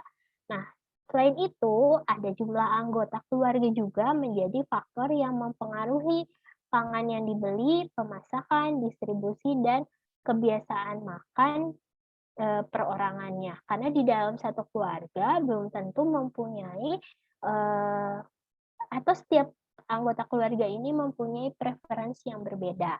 Seperti itu. Nah, sementara hubungannya antara konsumsi pangan dan pangan yang dibeli, pemasakan, distribusi dalam keluarga, kebiasaan makan akan mempengaruhi juga utilitas makanan, yaitu pencernaan dan penyerapan metabolisme zat gizi. Jadi bagaimana seseorang memilih makanan yang akan dikonsumsi, proses dan distribusi dalam keluarga, kemudian kebiasaan dari perorangnya akan mempengaruhi kepada sistem utilitas makanan. Jadi bagaimana penyerapan dan metabolisme zat gizi pada individu tersebut. Nah, sementara utilisasi makanan ini dipengaruhi oleh dua faktor. Pertama itu adalah kebersihan lingkungan dan penyakit. Jadi kebersihan lingkungan ini lebih ke hygiene sanitasi. Apakah makanan yang dikonsumsi ini hygiene sanitasinya sudah baik atau belum? Nah, kemudian bagaimana nih proses pencernaannya dari kebersihan lingkungan ini akan mampu mempengaruhi pencernaan atau penyerapannya atau tidak. Nah, kemudian kalau metabolisme tubuh ini, metabolisme zat gizi ini kembali lagi setiap orang atau setiap individu mempunyai metabolisme zat gizi yang berbeda-beda. Nah, faktor lainnya adalah penyakit, yaitu utilitas makanan ini dipengaruhi oleh faktor penyakit. Jadi, sistem pencernaan dan penyerapan pada saat orang yang sehat dan orang yang sakit, metabolismenya pun berbeda. Nah, hal ini yang menjadi suatu faktor yang mempengaruhi dari utilitas makanan tersebut. Nah, yang terakhir dari keempat komponen sistem ini bertujuannya adalah untuk menghasilkan status gizi yang optimal. Nah, status gizi yang optimal ini adalah ya tadi status gizi yang seimbang. Jadi tidak ada kelebihan gizi maupun kekurangan gizi di dalam individu tersebut. Nah, setelah itu status gizi dari setiap, karena tujuan goals utama kita adalah status gizi yang optimal, maka kita sistem pangan ini pada akhirnya menjadi output terakhirnya adalah status gizi, di mana status gizi itu sebetulnya memang terbagi menjadi 3 kategori, yaitu baik, kurang, dan lebih, seperti itu. Nah, ini adalah gambaran dari sistem pangan dan gizi yang sebetulnya dalam keseharian kita terapkan seperti itu. Mungkin materi hari ini sekian dari saya. Mungkin ada yang mau bertanya lagi?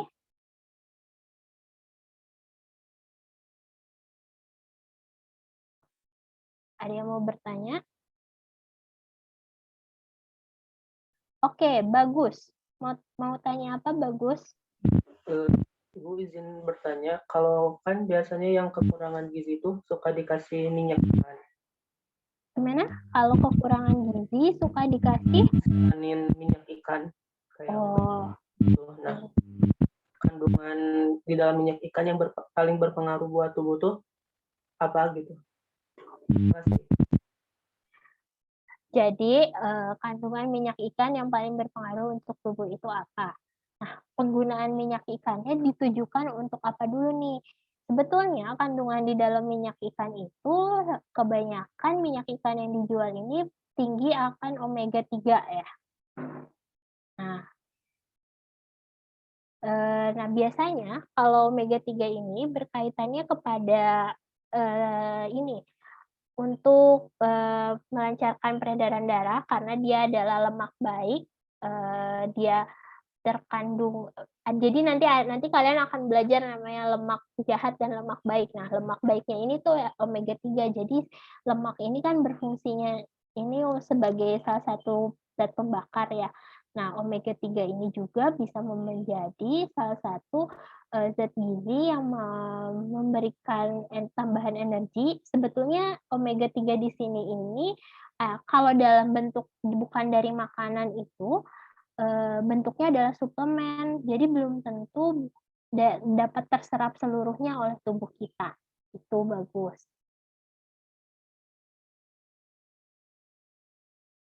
Oh iya Bu. Berarti kalau misalnya kan kurang terserap dengan baik, berarti ini nggak terlalu berpengaruh buat pembaikan gizi bagi anak-anak yang kekurangan gizi. Nah, sebetulnya gini, jadi konsepnya ini penambahan, kalau misalkan ada tambahan suplementasi itu untuk menambahkan. Jadi yang menjadi faktor utama atau hal yang membantu perbaikan gizi utama itu kembali lagi ke jenis makanan yang dikonsumsi. Untuk vitamin seperti omega 3, vitamin A tambahan dan lainnya itu adalah hal yang menunjang atau membantu. Jadi dia yang membantu gitu. Bukan menjadi solusi utama untuk suatu perbaikan gizi, baik yang kekurangan maupun yang kelebihan gizi. Saya boleh bantu menambahkan, Bu? Boleh Bu Fajria. Iya, baik. Tadi benar ya kalau kata Bu Widya, minyak ikan itu bentuknya sebagai suplemen. Ya, jadi dan dia kalau suplemen itu biasanya dia hanya berfokus kandungan gizinya tuh nggak lengkap, hanya ada satu kandungan gizi utama aja. Kalau misalnya pada minyak ikan itu contohnya adalah omega 3. Jadi mungkin sebenarnya itu adalah kesalahpahaman orang tua kalau menurut saya. Orang tua beranggapan kalau anaknya kurang gizi atau apa, maka memberikan minyak ikan sebagai bentuk mungkin jalan pintas kali ya, agar mereka beranggapan bahwa dengan memberikan minyak ikan itu akan dapat memperbaiki status gizi anaknya kayak gitu. Padahal si minyak ikan ini adalah bentuknya suplemen, di mana suplemen itu hanya memiliki satu kandungan gizi utama kayak gitu. Jadi sebenarnya kalau ditanya apakah minyak ikan ini dapat membantu proses perbaikan gizi, bisa, tapi zat gizi apa nih yang diperoleh? Apakah status gizi secara keseluruhan apakah bisa untuk akan dapat diperbaiki atau tidak? Kalau misalnya hanya mengonsumsi minyak ikan saja, tentu tidak akan bisa memperbaiki status gizi kayak gitu.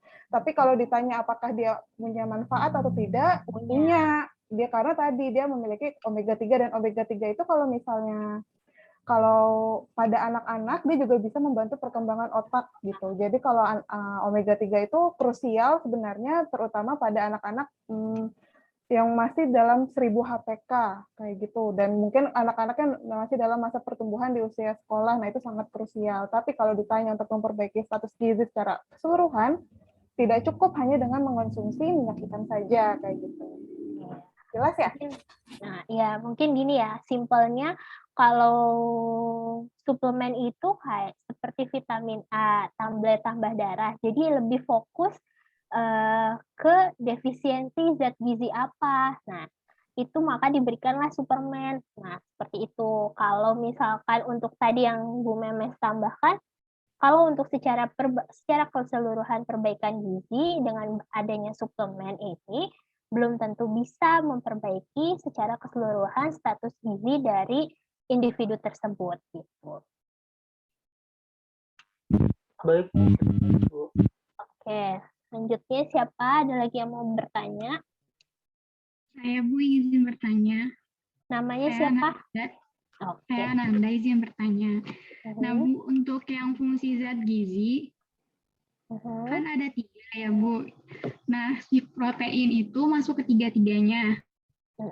Kalau nggak salah itu protein itu punya jenis-jenis yang berbeda kan? Nah itu tuh itu tuh masuk ke 3-tiganya tuh si semua protein atau emang ada fungsi khususnya si protein itu? Terima kasih Bu. Oke, terima kasih Ananda. Jadi jenis protein itu terbagi 2, protein hewani dan protein nabati. Nah, kedua protein ini fungsinya memang masuk ke dalam ketiga fungsi dari kandungan zat gizi gitu. Ini ya.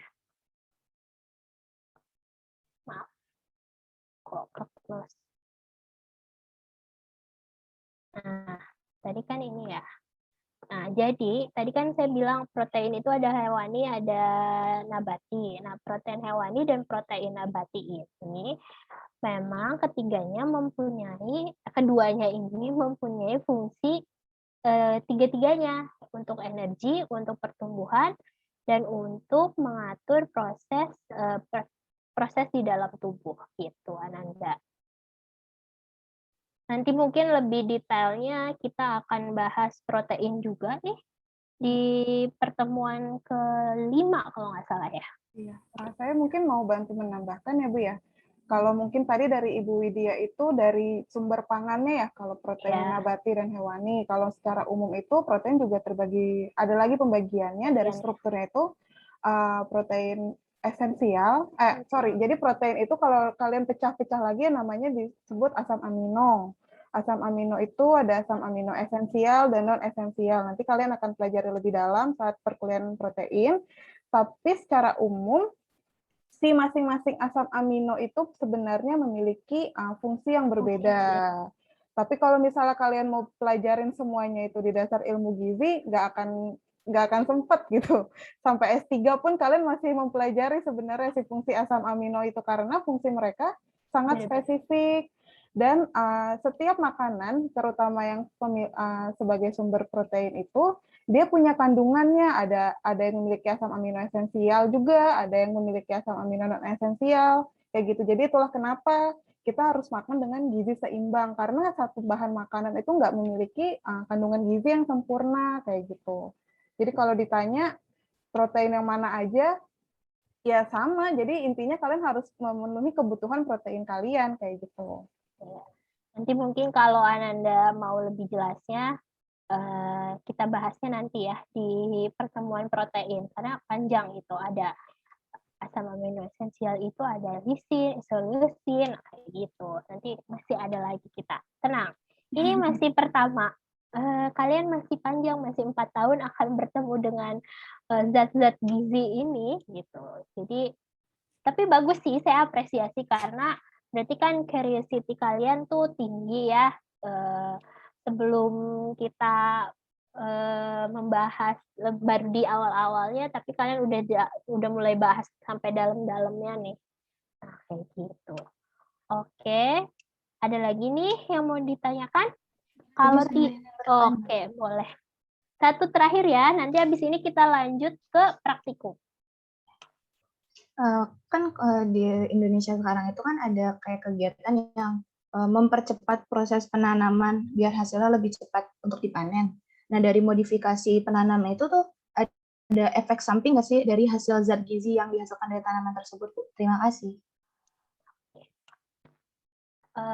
Oke, mungkin kalau dari zat gizinya sih bisa jadi ada, tapi ada mungkin kalian pernah dengar GMO nggak? Jadi genetik nutrient apa ya? GMO itu modified. Pokoknya lupa. GMO. Jadi ada memang betul ada yang produk pangan yang GMO, ada yang non GMO.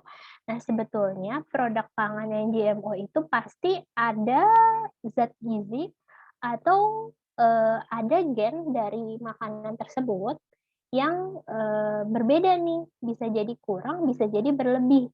Karena prosesnya kan proses penanamannya pun sudah berbeda, pasti ada gen tertentu yang membuat atau hormon tertentu yang membuat percepatan dari tanaman tersebut. Nah, itu bisa jadi mempengaruhi kandungan zat gizi di dalam di dalam pangan tersebut. Karena prosesnya aja sudah beda, pasti ada. Kalau kalian tahu, Ratu Inggris itu nggak mau mengkonsumsi makanan yang GMO karena menurut dia ya kalau musimnya stroberi di musim panas, kenapa dia bisa makan stroberi di musim dingin yang seharusnya itu nggak tumbuh di musim dingin? Menurut dia itu nggak sehat gitu. Itu perspektif ya, perspektif dari Ratu Inggris karena dia nggak mau mengkonsumsi makanan pangan yang hasil pertanian yang dari GMO gitu. Karena memang GMO itu memang pasti akan ada hormon-hormon tertentu sih lebih tepatnya ya, hormon tertentu yang lebih tinggi dibandingkan dengan produk atau bahan hasil pertanian yang standar Gitu. Jadi cintailah produk lokal kalian. Jadi makan buah juga buah yang lokal gitu. Buah-buah import itu belum dipanennya itu pasti lebih mudah. Maka mereka matangnya tuh di perjalanan dari negaranya ke kita gitu. Gitu. Ada lagi? Kita lanjut ya ke praktikum. Sekarang jam 9.36. Nah, kalau praktikum kita nggak akan nggak akan lama-lama karena praktikum ini cuman akan membahas pengumpulan bagaimana proses kita praktikum dan pengumpulan ini. Stop share dulu. Pengumpulan laporan dan pembagian kelas praktikum. Bentar, saya share screen dulu. Ini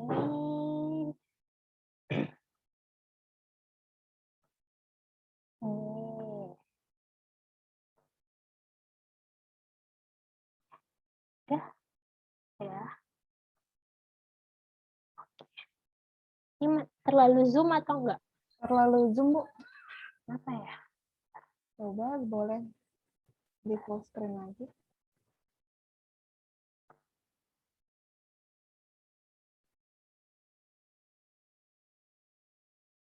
Nah, oke. Jadi, kita lanjut. Ini Zoom nggak? Enggak ya? Enggak kan? Masih Zoom. Nah, sekarang udah enggak. Udah nggak. Nah, kita lanjut ke praktikum mata kuliah dasar ilmu gizi. Nah, praktikum dasar ilmu gizi ini merupakan mata kuliah yang terkait dengan dasar ilmu gizi, tapi kita di praktikum ini lebih mempraktikkan bagaimana penerapan dasar ilmu gizi ini dalam kehidupan sehari-hari kita.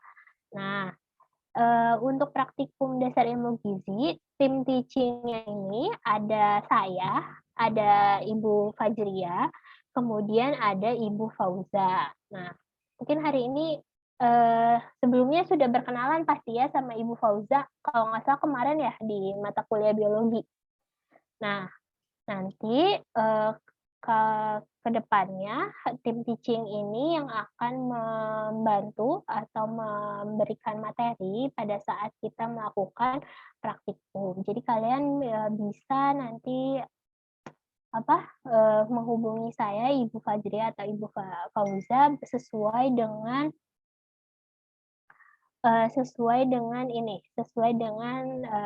dosen yang mengampu kelasnya nanti.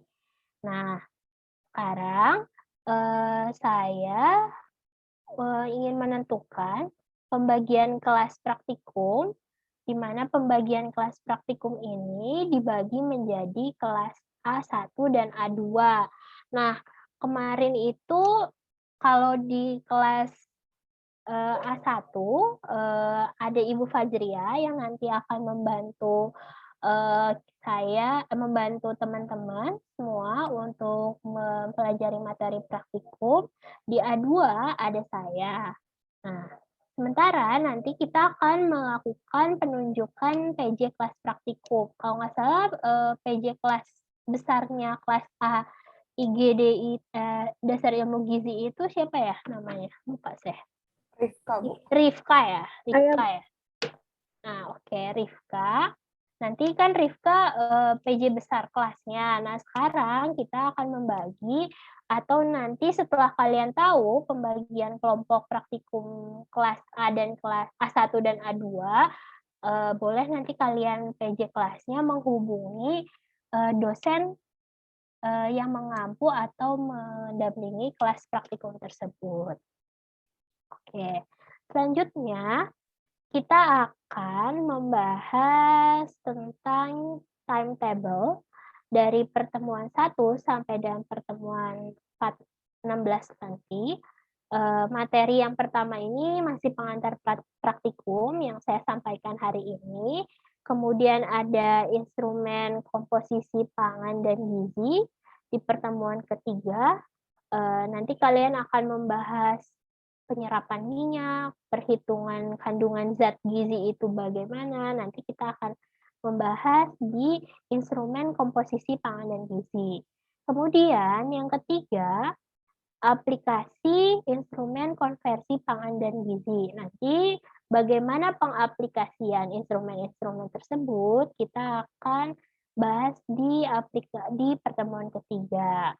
Nah, kemudian ada label pangan di pertemuan keempat dan kelima. Keenam ada pengukuran penilaian konsumsi pangan. Dan ketujuh juga ada pengukuran penilaian konsumsi pangan.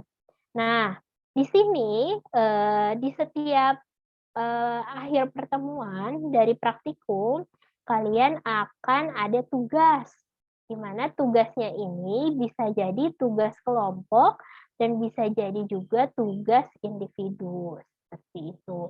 Nanti untuk praktikum pertama tuh ada tugas individu, kemudian nanti praktikum ketiga ada penugasan kelompok, nanti detailnya akan disampaikan pada saat kita melakukan kegiatan praktikum di setiap pertemuannya. Nah, selanjutnya ini untuk materi ke-9. Ah, ini tadi tadi yang nanya Ananda ya, Ananda tentang skor asam amino dan lain-lain. Nah, nanti kita akan melakukan penilaian juga nih terkait dengan asam amino. Nanti di sini ada dari setiap kelompok seperti apa tugasnya. Dan kemudian ada pengukuran aktivitas fisik sehari dan tingkat kecukupan energi di pertemuan 11. Di pertemuan 12 ada analisis takaran saji dan evaluasi angka kecukupan zat gizi. Makro di pertemuan 12, kemudian analisis zat gizi untuk mikro di pertemuan ke-13, dan yang terakhir ada survei lapang posyandu. Nah, karena sekarang masih dalam kondisi pandemi, mungkin ini masih tentatif, jadi kami belum menentukan apakah kita akan tetap melakukan survei atau kita akan membuat suatu role play terhadap proses 5 meja di posyandu. Nah, nanti mungkin nanti finalnya akan kita beritahukan di minggu ke-13 setelah analisis zat gizi mikro. Nah, selanjutnya ada perencanaan menu berbentuk teori dan konversi pangan. Nanti di mata kuliah dasar ilmu gizi ini akan ada laporan, di mana nanti format laporannya akan kita sampaikan pada saat materi. Setelah itu mungkin kita disepakati kalau misalkan pengumpulan laporannya ini kita itu praktikumnya jam 1 ya, setiap hari Selasa. Nah, mungkin nanti kita akan buat kesepakatan pengumpulan laporan ini akan dilakukan pada hari apa dan jam berapa, seperti itu. Nah, setelah itu selesai nih materinya. Yang menjadi ujian praktikum ya ini adalah laporan dari survei lapang posyandu dan laporan dari perencanaan menu teori dan konversi pangan. Nah, kedua laporan dari praktikum pertemuan 14 dan 15 ini menjadi penilaian untuk ujian praktikum mata kuliah dasar ilmu gizi, seperti itu. Gitu. Mungkin ada yang mau ditanyakan? Atau saya sekarang share screen untuk ini ya, untuk pembagian kelas.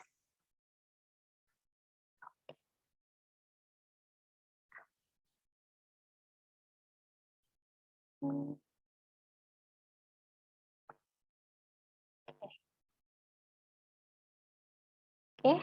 Nah, ini untuk pembagian kelas praktikum dasar ilmu gizi, ini ada kelas A1. Nah, kelompok praktikumnya ini sudah saya random. Nanti kelompok 1 maka akan berpasangan dengan temannya yang mempunyai nomor 1 juga di kolom kelompok praktikum. Sampai seterusnya.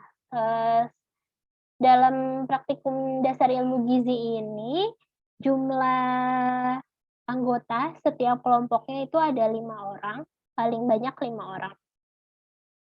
Jadi karena laki-lakinya sedikit, jadi kalau nggak ada cowoknya ya nggak apa-apa ya. Toh nggak membutuhkan angkat-angkat barang, enggak gitu. Nah, ini kelompok A1, nanti di kelas A1 akan didampingi Ibu Fajria, kemudian di kelas A2,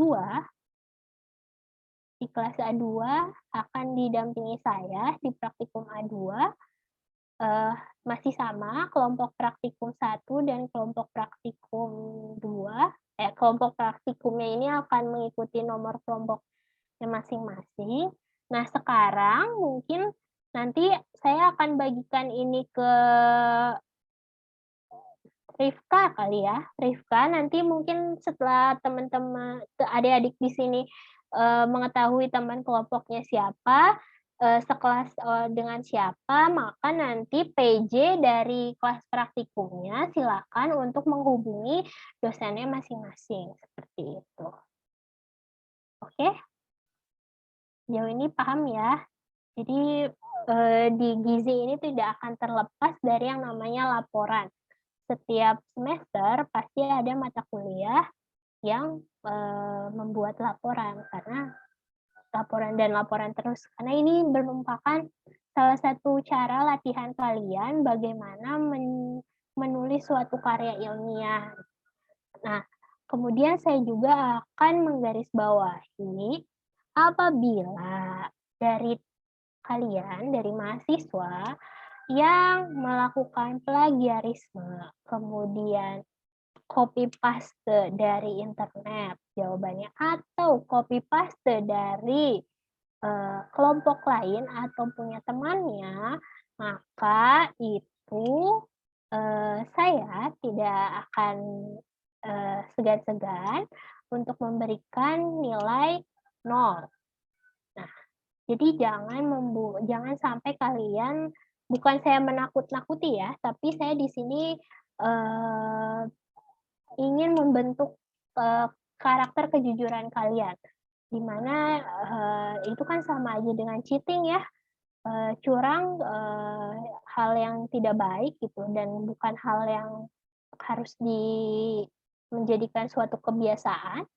Nah, saya tidak ingin sampai ada mahasiswa yang ketahuan copy paste atau sampai plagiarisme baik dari pekerjaan orang lain atau pekerjaan temannya sendiri gitu. Kemudian untuk nanti kita maunya inginnya itu nanti pada saat penulisan laporan kalian akan menulis menggunakan atau mengambil sumber tulisan yang kemudian diparafrase. Nah, setelah itu kami dari tim teaching berharap kalian ini tidak menggunakan WordPress.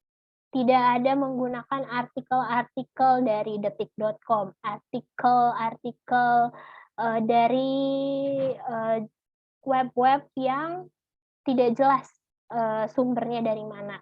Kami semua di sini ingin membiasakan kalian untuk mencari artikelnya itu yang sesuai dari scholarship, dari Google Scholar, kemudian buku, atau buku bahan ajar. Nah, hal-hal seperti itulah yang harus kalian cari ya. Jangan sampai nanti ada yang copy paste dari WordPress, kemudian diparafrase iya, tapi ternyata sumbernya itu WordPress. Nah, itu saya tidak menginginkan. Atau dari blog kan sekarang banyak juga ya blog-blog gizi. Nah, Itu jangan sampai copy paste begitu saja ya. Oke, mungkin itu dari saya, dari Ibu Fajria. Mungkin ada tambahan, Bu Fajria? Iya, nanti untuk format laporannya akan kami berikan. Terus nanti di bagian akhir laporan, karena ini kan beberapa laporan tugas kelompok mungkin ya, nanti mungkin ada individu juga. Nah, jika tugas kelompok, tolong dicantumkan pembagian job desk-nya. Jadi misalnya Rifka mengerjakan bagian apa, atau misalnya nanti Bagus mengerjakan bagian apa. Jadi kami juga bisa menilai dan bisa kita pastikan kalau dia beneran bekerja, jadi kelihatan juga proporsinya siapa yang kerjanya nggak hanya terlalu sedikit ya, atau kayak gimana, kayak gitu. Soalnya ini juga belajar ya Bu ya, belajar kalau kita bertanggung jawab dengan apa sih, ya kita menyelesaikan tanggung jawab yang diberikan, kayak gitu. Itu sih paling. Itu aja sih intinya. Gitu. Mungkin ada yang mau ditanyakan atau mau pemilihan PJ-nya langsung nih? Mau bertanya. Boleh, Bagus ya. Kelompok itu udah kelompok tetap sampai UAS? Iya. Kelompok ini berlaku sampai semester 1 untuk mata kuliah dasar ilmu gizi. Mungkin kalian banyak kelompok lagi ya di mata kuliah yang lain. Nah, kelompok praktikum ini hanya berlaku untuk dasar kuliah ilmu mata kuliah dasar ilmu gizi di kelas praktikum. Baik, Bu. Terima kasih. Iya. Ada lagi mungkin yang mau ditanyakan?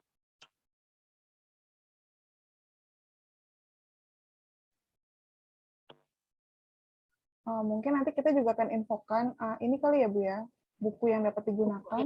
Oh iya, mungkin buku yang dapat digunakan untuk sekarang ini bisa Al-Matsir, Sunita Al-Matsir, kemudian bisa juga buku Dasar Ilmu Gizi Prof. Evi Damayanti dari IPB WordPress. IPB Press. Nanti kita ini deh, nanti saat praktikum kita cantumin kali ya foto foto bukunya ya. Iya. Jadi nanti mungkin cari. Atau mungkin PJ-nya bisa chat saya, nanti saya kasih foto bukunya, terus dibagikan ke teman-temannya. Gitu. Udah, mungkin untuk hari ini. Ada lagi nih yang mau bertanya atau mau yang lain? Oh ya, saya sih tadi siapa ya? Melva ya, tadi off ya kameranya.